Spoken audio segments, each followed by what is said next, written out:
নমস্কার বন্ধুরা, অপর্ণা রান্নাঘরে সকলকে স্বাগত। বন্ধুরা, আজকে আমি ছানার বড়ার ডালনা তৈরি করে দেখাবো। এটি সম্পূর্ণ নিরামিষ রেসিপি। তো এই রেসিপিটা করার জন্য এখানে আমি 500 গ্রাম লিকুইড দুধ নিয়েছি।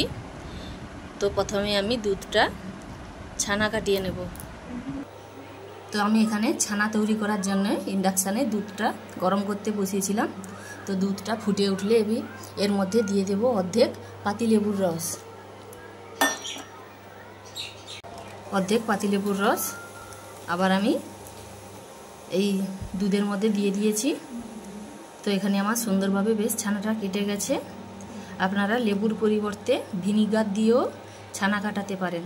তবে ভিনিগার দিয়ে ছানা কাটালে ছানাটাকে অবশ্যই জল দিয়ে ধুয়ে নেবেন, না হলে গন্ধ করতে পারে। তো এখানে আমার ছানাটা কেটে গেছে। এবার আমি ইন্ডাকশানটা বন্ধ করে দেব। এবার একটা ছাঁকনির মধ্যে ঢেলে জলটা ঝরিয়ে নেব। তো ওদিকে ছানার জলটা ঝরিয়ে নিয়েছি। তো এদিকে একটা চালুনি নিয়েছি। তো এর মধ্যে 1.5 চামচ ময়দা ও সামান্য খাবার সোডা দিয়ে চালুনি দিয়ে চেলে নেব। এবার এর মধ্যে জল ঝরানো ছানাটা দিয়ে দেব। তো আর দিয়েছি 1 চামচ গ্রেট করা আদা ও 3টে কাঁচা লঙ্কা কুচি, আর দেব স্বাদ মতো নুন।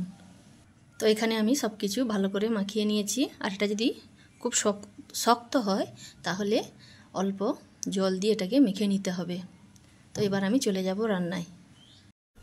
তো এখানে ওভেনে কড়া বসিয়ে অল্প সাদা তেল দিয়ে তেলটা গরম করে গ্যাসের ফ্লেমটা মিডিয়ামে রেখে এবার এই ছানাগুলো মাখাটা ছোট ছোট বড়ার আকারে ভেজে নেব।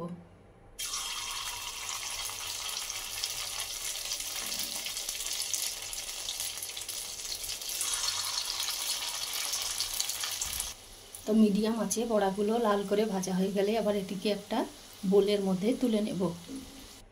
ছানার বড়াগুলো ভেজে তুলে নেবার পর এবার এই তেলের মধ্যে দিয়ে দেব 1/2 চামচ গোটা জিরে ও একটা তেজপাতা।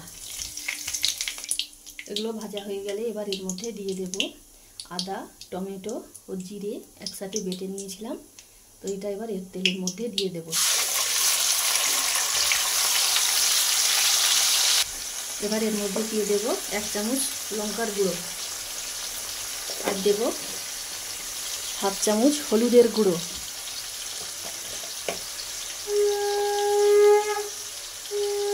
দিয়ে সমস্ত মশলা ভালো করে তেলের সঙ্গে কষিয়ে নেব। মশলাটা কিছুক্ষণ কষিয়ে নেবার পর এবার এর মধ্যে দিয়ে দেব 1 চামচ চিনি, আর দেব স্বাদ মতো নুন। নুন ও চিনি দিয়ে আরও কিছুক্ষণ কষিয়ে নেওয়ার পর যখন এইভাবে মশলা থেকে তেল ছেড়ে আসবে তখন এর মধ্যে দিয়ে দেব 1 কাপ পরিমাণ জল দেওয়ার পর জলটা ফুটে উঠলে তখন এর মধ্যে দিয়ে দেব ছানার বলগুলো। ছানার বল দিয়ে কিছুক্ষণ ফুটিয়ে নেওয়ার পর এবার গ্যাসের ফ্লেমটা বন্ধ করে দেব। গ্যাসের ফ্লেমটা বন্ধ করে এবার উপর থেকে ছড়িয়ে দেব গরম মশলার গুঁড়ো কিংবা সানরাইজের শাহি গরম মশলার গুঁড়ো।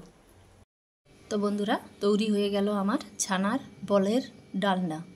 নিরামিষ দিনে আপনারাও এইভাবে বাড়িতে বানিয়ে ফেলুন। আর কেমন হলো অবশ্যই কমেন্ট করে জানাবেন। সেই সঙ্গে আমার এই রেসিপি যদি আপনাদের ভালো লাগে তাহলে অবশ্যই লাইক শেয়ার করতে একদমই ভুলবেন না। সেই সঙ্গে আমার চ্যানেলটিকে সাবস্ক্রাইব ও ফলো করে আমার পাশে থাকবেন। আজকে এই পর্যন্ত। পরের দিন আবার নতুন কোনো রেসিপি নিয়ে চলে আসব। সবাই ভালো থাকবেন। ধন্যবাদ।